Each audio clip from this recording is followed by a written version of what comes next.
और राजधानी भोपाल में एक बार फिर बंदूक के दम पर लूट की वारदात को अंजाम दिया गया। दरअसल कृष्णा ऑर्किड कॉलोनी में ज्वेलर की शॉप को बंदूक के नोक पर लूट लिया गया। हेलमेट पहनकर आए बाइक सवार बदमाशों ने वारदात को दिया अंजाम। बदमाशों ने कैश, सोना चांदी के जेवर लूट लिए।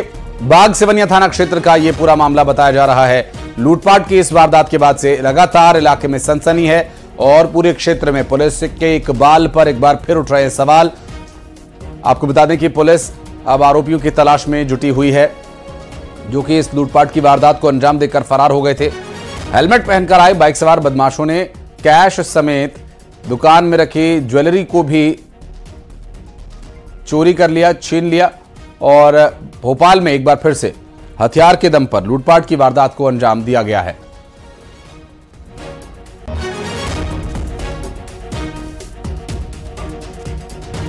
वासु चौरे हमारे सहयोगी जुड़ गए हमारे साथ, बात करेंगे उनसे। वासु, मार्केट में जिस तरह लूटपाट की वारदात को अंजाम दिया गया, एक बार फिर से पुलिस के इकबाल पर उठ रहे हैं सवाल। बिल्कुल, और सवाल उठना लाजमी भी है आशीष। जिस तरह से मध्य प्रदेश में लगातार वारदातें सामने आ रही हैं और खासतौर पर राजधानी भोपाल में जो बदमाशों के हौसले बुलंद नजर आ रहे हैं, उन्हें कुचलना बेहद जरूरी है। आए दिन कहीं बदमाश कट्टा लहराते हैं, कहीं फायरिंग करते हैं, मारपीट करते हैं, लूटपाट करते हैं, डकैती करते हैं। रचना टावर जैसे पौष इलाके में 12 लाख रुपए की लूट और उसके बाद खुलेआम बाजार में कट्टा अड़ाकर, बंदूक अड़ाकर, ज्वेलरी शॉप से कैश निकलवा कर ले जाना, सोने चांदी के जेवर निकलवा कर ले जाना, ये अपने आप में बहुत गंभीर बात है और इस तरीके के मामले लगातार बढ़ रहे हैं। 2 बदमाश कल पहुंचे थे कृष्णा ऑर्किड कॉलोनी में, ज्वेलरी शॉप थी। बाग सिवनिया थाना क्षेत्र का ये पूरा मामला जो है वो बताया जा रहा है। बेधड़क दुकान पर घुसते हैं, कट्टा अड़ाते हैं और लूटपाट करके चले जाते हैं। हेलमेट पहनकर ये बदमाश बाइक पर बैठकर आए थे। पुलिस फिलहाल इस पूरे मामले की तफ्तीश में जुट गई है। गंभीरता से पुलिस ने जरूर पूरे मामले को लिया है क्योंकि जैसे ही घटना की सूचना मिली वहां पे स्थानीय थाने की पुलिस तो पहुंची, वरिष्ठ अधिकारी भी पहुंचे। यहां तक कि पुलिस कमिश्नर हरिनारायण चारी मिश्र खुद वहां पर इलाके में पहुंचे और उन्होंने खुद इस पूरी घटना की जांच पड़ताल की है, तफ्तीश की है। सीसीटीवी कैमरों को खंगाला जा रहा है। इसके अलावा लिंक जोड़ने की कोशिश जो है वो की जा रही है। मुखबिर तंत्र को एक्टिव कर दिया गया है और साथ ही जो आसपास के लोग थे, जो दुकानदार थे, उनसे भी पूछताछ करने का काम किया जा रहा है। पुलिस दावा कर रही है कि जल्दी इस पूरी लूट की घटना का खुलासा कर दिया जाएगा। लेकिन जिस तरह से ये गुंडागर्दी के, लूटपाट के, डकैती के मामले मध्य प्रदेश में और खासतौर पर भोपाल में बढ़ रहे हैं, ये बेहद चिंताजनक है। पब्लिक में इसका खौफ है, दहशत का माहौल बन चुका है। पुलिस को अब ऐसे एक्शन लेने होंगे जिससे पुलिस के इकबाल पर सवाल खड़े ना हो और जनता में भी खौफ के जो माहौल है उससे कुछ हद तक राहत मिले। गुंडे बदमाशों में खौफ होना चाहिए, दहशत होनी चाहिए, ना कि आम लोगों में। और वो तभी हो पाएगा जब इस तरीके की लूटपाट और डकैती की जो घटनाएं हैं वो कम होंगी, बंद होंगी और पुलिस सख्त एक्शन लेती हुई नजर आएगी। जी, और इन आरोपियों के पकड़ में आने के बाद कुछ और मामलों का भी खुलासा हो सकता है। वासु, नजर आप बनाए रखिएगा। डिटेल्स लेने के लिए फिर लौटेंगे आपके पास। बहुत शुक्रिया फिलहाल आपका इस पूरे मामले पर जानकारी देने के लिए। और बिलासपुर में डायरिया से एक महिला की मौत हो गई। आपको बता दें कि इलाज के दौरान महिला की जान चली गई और इलाज के लिए सिम्स में महिला को भर्ती करवाया गया था। और जिले में अब तक डायरिया से 900 से ज्यादा मरीज सामने आ चुके हैं। हर रोज 10 से 12 डायरिया के शिकार सामने आ रहे हैं। और आपको बता दें कि इस पूरे मामले को लेकर प्रशासन की तरफ से क्या तैयारी की जा रही है, इस पर ज्यादा जानकारी लेने के लिए चलेंगे हमारे सहयोगी उमेश मौर्य के पास। उमेश, डायरिया लगातार लोगों को चपेट में ले रहा है और कुछ लोगों की जान भी ले चुका है। ये निश्चित रूप से आशीष जी, देखिए बिलासपुर जिले में डायरिया और मलेरिया का प्रकोप जो है वो तेजी से बढ़ता हुआ नजर आ रहा है। इसके अलावा स्वाइन फ्लू का भी जो खतरा है वो तेजी से बढ़ता हुआ आ रहा है। कल एक तिफरा कुदरापारा निवासी जो सुनीता है 23 वर्षीय, उसकी इलाज के दौरान मौत हो गई। उल्टी दस्त से उसे शिकायत की, जिसकी इलाज जो है सिम्स में चल रही थी। इस दौरान ये जानकारी मिली कि उस महिला को है जो वो डायरिया की चपेट में आ गई थी। फिलहाल उसकी इस पूरी घटना में मौत हो गई है। कि वहीं अगर हम बात करें तो जिले में लगातार डायरिया के जो मरीज है वो लगातार निकलकर सामने आ रहे हैं। 900 से अधिक मरीजों की पहचान की जा चुकी है। हालांकि स्वास्थ्य विभाग जरूर अलर्ट जारी करते हुए इन इलाकों पे जहां पर भी डायरिया का प्रकोप देखा जा रहा है वहां पर कैंप लगाकर दवाइयों का वितरण कर रहा है, मुनादी कराई जा रही है और डोर टू डोर कैंप सर्वे कर उन मरीजों की पहचान कर उनको दवाई का वितरण किया भी जा रहा है। लेकिन कहीं ना कहीं उस पर रोकथाम करने पर नाकाम साबित हो रही है। पिछले 1 महीने से ये स्थिति बिलासपुर जिले में बनी हुई है। खास करके रतनपुर का जो इलाका है वहां पर डायरिया के लगातार मरीज, रोजाना 10 से 12 मरीज सामने आ रहे हैं। ऐसे में स्वास्थ्य विभाग के जो कार्य प्रणाली है उस पर भी सवाल उठ रहा है। इसके साथ ही लोगों को भी जागरूक होने की जरूरत है कि आसपास में जो गंदगी फैली है, उबले हुए गर्म खाने का उपयोग करें, उबले हुए पानी का उपयोग करें। इस तरह की जो हिदायतें हैं वो स्वास्थ्य विभाग की ओर से दी जा रही है, लेकिन कहीं ना कहीं डायरिया जो है वो भयावह रूप लेते जा रही है और लगातार मौत के भी मामले निकलकर सामने आ रहे हैं। आशीष जी बहुत शुक्रिया उमेश आपका इस पूरे मामले पर जानकारी देने के लिए। स्वास्थ्य महकमे के लिए एक तो बड़ी परेशानी है ही, और साथ ही निगम प्रशासन के लिए भी एक बड़ी चुनौती है, और लोगों को भी अपने स्तर पर इसके लिए एहतियात बरतने की आवश्यकता है ताकि डायरिया और लोगों को शिकार न बना सके। और भिलाई के लोगों की परेशानी एक बार फिर बढ़ गई है, चूंकि आज से एक ही समय लोगों को पानी मिलने वाला है। आधे शहर में सुबह और आधे शहर में शाम के वक्त पानी की सप्लाई की जाएगी। दरअसल पानी की सप्लाई का समय 1 घंटे से घटाकर अब 45 मिनट कर दिया गया है। शिवनाथ नदी में बने इंटक वेल के ट्रांसफार्मर में आई खराबी, और ऐसे में स्टैंड बाय ट्रांसफार्मर से काम चल रहा है। टंकियों के नहीं भरने से सप्लाई में दिक्कत आ रही है और करीब 5 लाख लोगों को पानी की किल्लत झेलनी पड़ रही है। और बात करेंगे हमारे सहयोगी मिथिलेश, इस वक्त हमारे साथ मौजूद है। मिथिलेश, ये पानी की सप्लाई घट जाने की वजह से काफी परेशानी लोगों को हो रही है, कोई वैकल्पिक व्यवस्था भी की गई है क्या?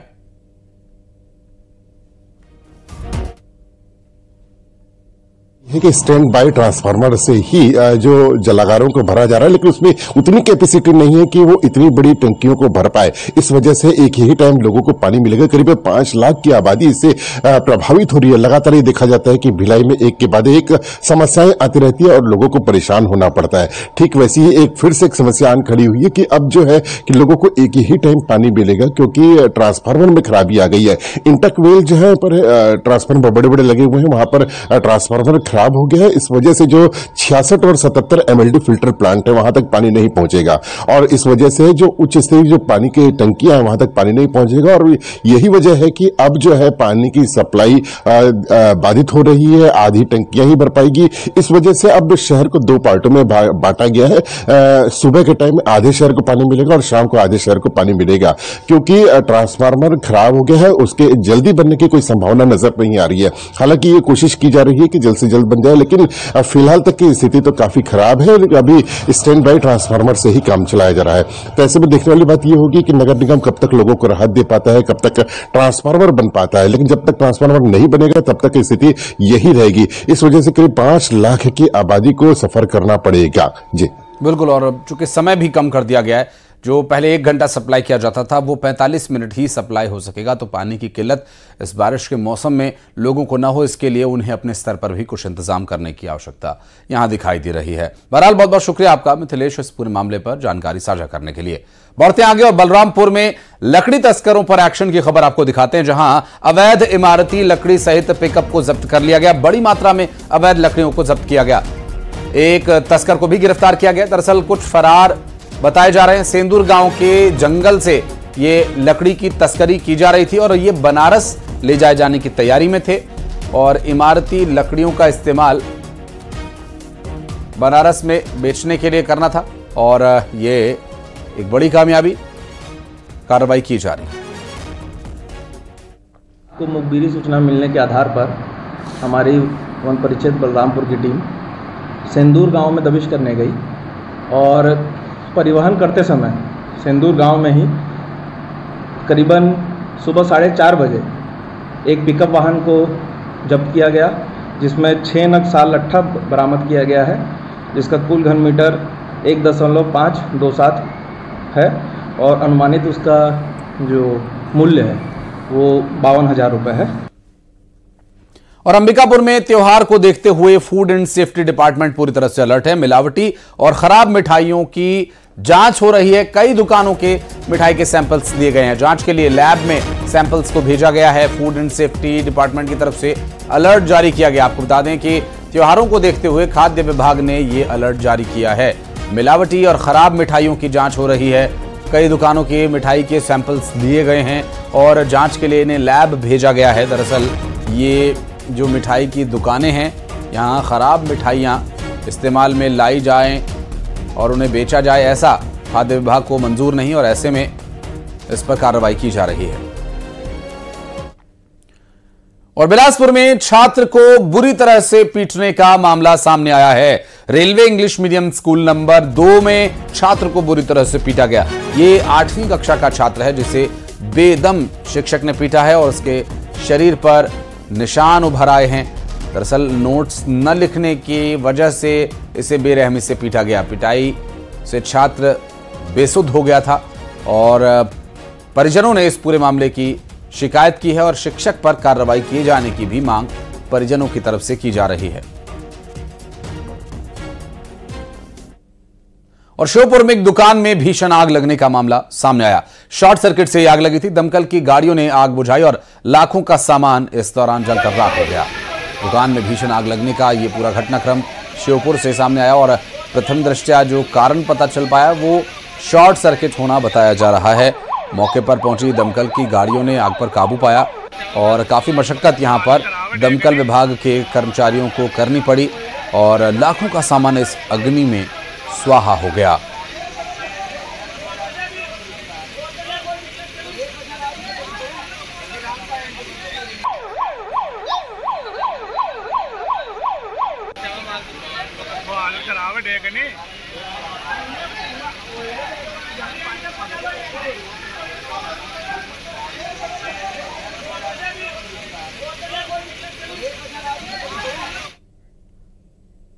और अब दिखाएंगे बाजीगर, जिसे बाजी लगाने का शौक है।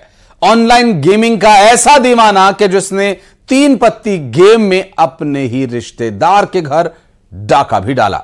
देखिए खुलासा, जुए से जुर्म तक, रमी का दीवाना, भरोसे का सौदागर। एक लत वो बना गैम्बलर, रमी का शौक चाचा को शौक, ऑनलाइन गेम दांव पर रिश्ते, चाचा के घर डाका, ऐसे खुला राज। बुरहानपुर में भतीजा बना चोर। इसे 3 पत्ती का शौक था जिसे यकीन था जुए का हर दांव इसकी किस्मत को बदल देगा। ऑनलाइन गेमिंग की ऐसी लत के सोते जागते उठते बैठते बस यही सपना कि आज तो लक काम कर जाएगा। आरोपी पवन सुरलकर, जिसकी कॉल डिटेल उसके जुर्म की कहानी सुना रही थी। बुरहानपुर के शाहपुर नगर में फरियादी मनोज सरुलकर के घर चोरी हुई। किसी ने डाका डाला था। यह डाका भरोसे पर डाला गया और भरोसे में सेंधमारी किसी और ने नहीं बल्कि पवन ने ही की, जिसने अपने ही चाचा के घर में हाथ साफ कर दिया। 2 लाख की नकदी और सोने चांदी के जेवर पार कर दिए। इसलिए 4 तारीख की बात है, 4 जुलाई को एक चोरी हुई थी। मनोज सुरलकर करके हैं, उसके घर में चोरी हुई थी और उसमें करीब 2 लाख रुपए नगद और सोने चांदी के जेवर, 5-6 लाख रुपए की करीब चोरी थी वो। तो उसमें उसके जो एक रिश्तेदार है उसके ऊपर थोड़ा शक था, तो उसकी कॉल डिटेल वगैरह निकाल के हमने जब एनालिसिस किया था तो इसमें चोरी का खुलासा हुआ है और इसमें सारा जेवर, जो सोने चांदी का पूरा जेवर हमने बरामद कर लिया है। आरोपी पवन इंतजार कर रहा था कि कब उसे मौका मिले। जब उसे पता चला कि चाचा मनोज घर से बाहर हैं, तो आसानी से उसने वारदात को अंजाम दिया। लेकिन कॉल डिटेल्स और फरियादी मनोज का शक काम कर गया। आरोपी भतीजा पवन बेनकाब हुआ। जो कैश पैसे थे वो तो जुए वगैरह में हार गया है। ऑनलाइन रमी खेलता था, उसमें करीब उसके पास 2 लाख रुपए की उधारी हो गई थी। उसके कारण उसने ये घटना घटित की थी और वो पैसा तो उसने ऑनलाइन कहीं जुए में हार गया है। उसमें से मुश्किल से 5,000 रुपये नगद जब्त हो पाए हैं और सोने चांदी के पूरे जेवर लेकिन हमने बरामद कर लिए हैं और प्रार्थी ने वो सारे जेवर पहचान भी लिए हैं। ओरिजिनल जेवर बरामद हो गए हैं। ऑनलाइन रमी के गेम में डूबे पवन पर 2 लाख का कर्जा चढ़ गया था। इस उधारी को चुकाने के लिए इस हद तक पहुंच गया पवन। चुराए गए नगद रुपए तो आरोपी भतीजे ने खर्च कर दिए, लेकिन जेवर को बेचता उससे पहले ही शराफत का मुखौटा हट गया।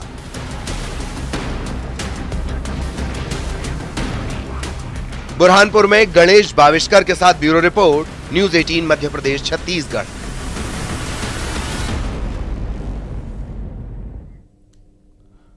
भोजन पानी की तलाश में या यूं कहें बारिश से बचने के लिए इन दिनों कांकेर शहर में आए दिन जंगली जानवर पहुंच रहे हैं।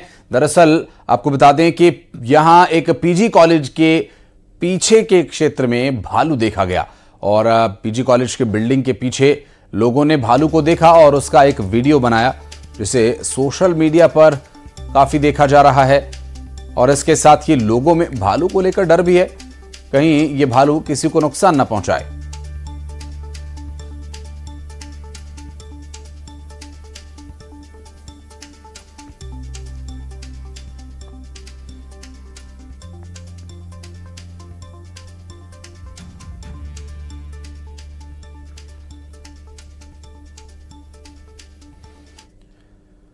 और सूरजपुर में 3 हाथियों के दल का उत्पात लगातार जारी है। किसानों की फसलों को, किसानों की मेहनत को ये अपने पैरों तले रौंद रहे हैं। हाथियों के उत्पात से ग्रामीणों में दहशत का माहौल है। दरअसल बिहारपुर वन परिक्षेत्र के मोहरसोप गांव का ये पूरा मामला बताया जा रहा है, जहां 3 हाथियों का आतंक इस कदर है कि किसानों की खेत में खड़ी फसल और घरों को नुकसान की आशंका है।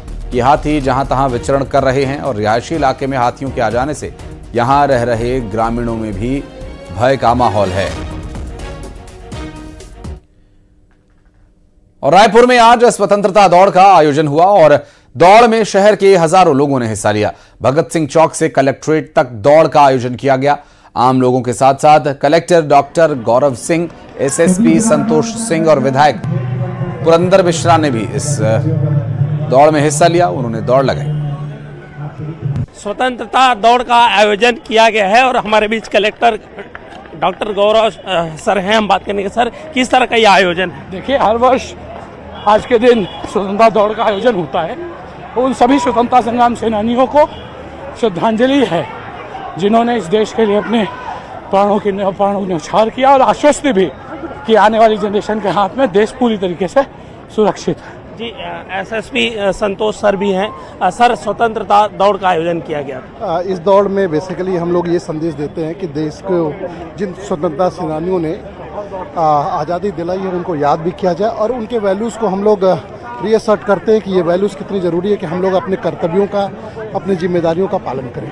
जी बिल्कुल, देखिए यहाँ पर सैकड़ों विद्यार्थी हैं, नागरिक हैं, वरिष्ठ नागरिक हैं और स्पोर्ट्स मैन भी हैं। तमाम लोगों ने इस स्वतंत्रता दौड़ में हिस्सा लिया है और लगभग 4 से 5 किलोमीटर का स्वतंत्रता दौड़ पूरा करके यहाँ पर आए हैं और आज़ादी के जश्न का ये जो लोग हैं वो जो जमकर मना रहे हैं। कैमरा पर्सन मनीष गीते के साथ युगल तिवारी, न्यूज 18 रायपुर, छत्तीसगढ़।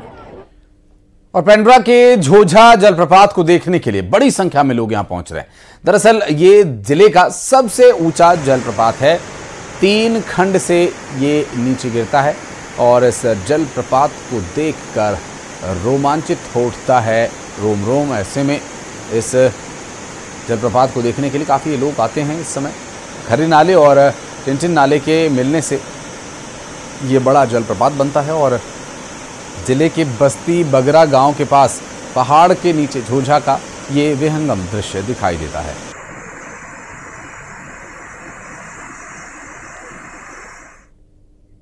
और